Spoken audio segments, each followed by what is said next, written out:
खरगापुर विधानसभा चुनाव को लेकर कांग्रेस नेता और प्रत्याशी पुत्र दिग्विजय सिंह गौर अम्मू राजा ने मीडिया से चर्चा के दौरान कहा कि जनता ही इस बार चुनाव लड़ रही है।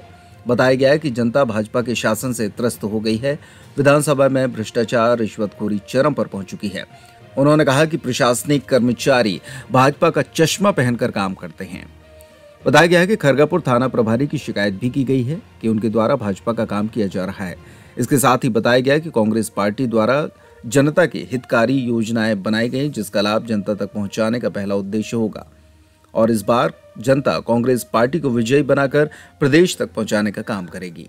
उन्होंने कहा कि खरगापुर विधानसभा में जो भ्रष्टाचार हुए हैं वो जनता के सामने हैं और जनता ही भ्रष्टाचारियों को सबक सिखाएगी।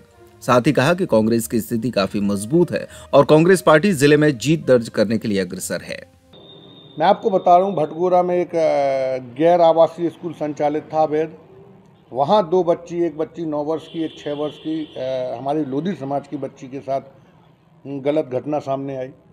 उस बच्ची ने जो है रिपोर्ट डाली और कानूनी तौर पर वो जब वहाँ खरगापुर थाने में पहुँचे उनकी FIR नहीं हुई। उसके बाद हम सक्रिय हुए, माननीय SP साहब के सामने हमने वो बात रखी। उन बच्चियों को लेके हम अपने प्रदेश अध्यक्ष कमलनाथ जी तक पहुंचे, भोपाल गए। हम नेता प्रतिपक्ष जी के पास पहुंचे, भोपाल गए। उन बच्चियों को न्याय दिलाने के लिए हमने पूरी ताकत लगाई। आज उसका परिणाम ये है कि वो दोनों जो अवैध आवासीय विद्यालय चला रहे थे वो आज जेल के अंदर हैं।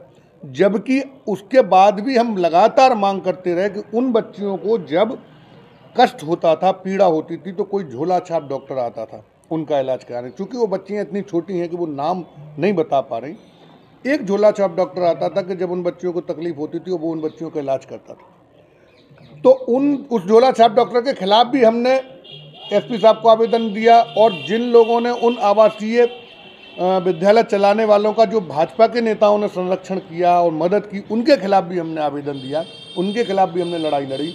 जिस तरीके से मंडल अध्यक्ष आपके एक मंडल अध्यक्ष पे भी आरोप हमारी राजपूत समाज की बच्ची ने लगाया, उसमें भी हमने बात की। चूँकि देखिए, प्रशासन इतना दबाव में था विधायक जी के कि प्रशासन ने कोई कार्रवाई ही नहीं की।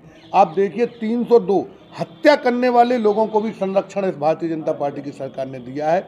कई उदाहरण मेरे पास हैं कि 302 करने वाले लोग भी आज खुलेआम घूम रहे हैं और उनको संरक्षण प्राप्त है और ये सबको पता है।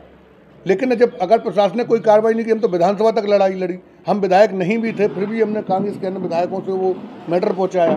लेकिन इस तरीके से जब कोई संरक्षण खुलेआम कोई राजनीतिक नेता देता है और प्रशासन अगर उसके दबाव में काम करता है, तो हमारा काम सिर्फ उठाना है। हम मामला उठा भी रहे हैं और कोशिश भी कर रहे हैं न्याय मिले। लेकिन अब जनता की अदालत में मामला पहुँच गया है। 17 तारीख को जनता न्याय करेगी और उसके पश्चात जितने ऐसे प्रकरण हैं जिनमें कार्रवाइयाँ नहीं हुई हैं, उनमें कार्रवाइयाँ होंगी। कांग्रेस पार्टी की सरकार बनते ही कार्रवाइयाँ भी होंगी और दोषियों को सजा भी मिलेगी। कि स्वेच्छानुदान एक विधायक को 50 लाख रुपए मिलता है, वो 50 लाख रुपया वो अपनी विधानसभा के किसी भी व्यक्ति को मदद के लिए, इलाज के लिए, अन्य ऐसे कामों के लिए दे सकते हैं। परंतु खरगापुर विधायक ने स्पेशली वो स्वेच्छानुदान राशि टीकमगढ़ जिले के अन्य विधानसभा के लोगों को दी, और जबकि उनका नाम और मोबाइल नंबर और खाता नंबर लिखा है। उनका जो टीकमगढ़ के निवासी हैं, उनको कहीं देरी का, पलेरा का, बल्दोगढ़ का निवासी लिख करके स्वेच्छानुदान का भारी दुरुपयोग किया है। खरगापुर विधानसभा में बदलाव होने के बाद उनके द्वारा दी गई पूरी स्वेच्छानुदान राशि की हम जांच कराएंगे और उसमें जो भारी भ्रष्टाचार हुआ है उसको जनता के सामने रखेंगे। अभी भी जनता को पता है कि स्वेच्छानुदान राशि का विधायक ने दुरुपयोग किया। मैं अभी चैलेंज के माध्यम से कह सकता हूं कि विधायक जी बोलें कि उन्होंने टीकमगढ़ विधानसभा के निवासियों को क्यों खरगापुर विधानसभा के निवासियों की जगह स्वेच्छानुदान राशि दी।